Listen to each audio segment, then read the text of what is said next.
ఈరోజు మోస్రా మండల పాఠశాల సముదాయ సమావేశం జరిగింది. ఆ సమావేశంలో మా ఉపాధ్యాయ బృందం అంతా టీఎల్ఎం తయారు చేశారు.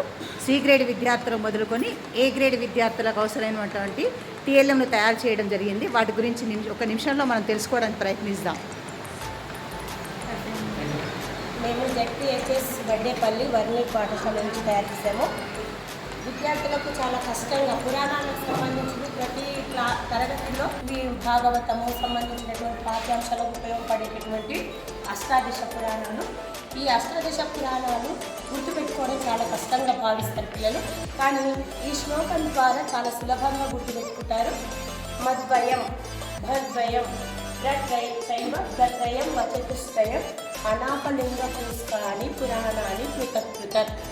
మద్వయం అంటే ద్వయం అంటే రెండు, మా అక్షరంతో రెండు అన్నమాట. మత్స్య మార్కండేయ. తద్వయం భవిష్య భాగవత. రత్రయం బ్రహ్మాండ బ్రహ్మ వైవర్త్య.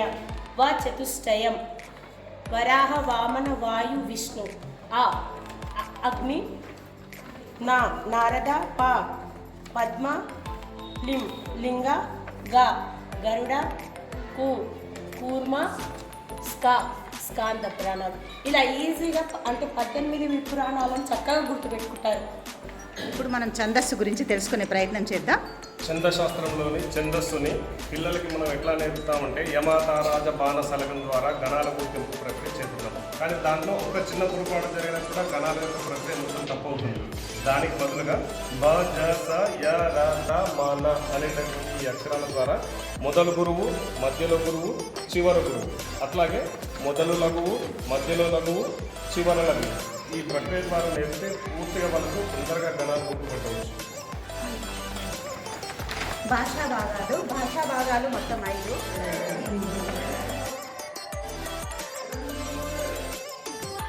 సప్తమి విభక్తి.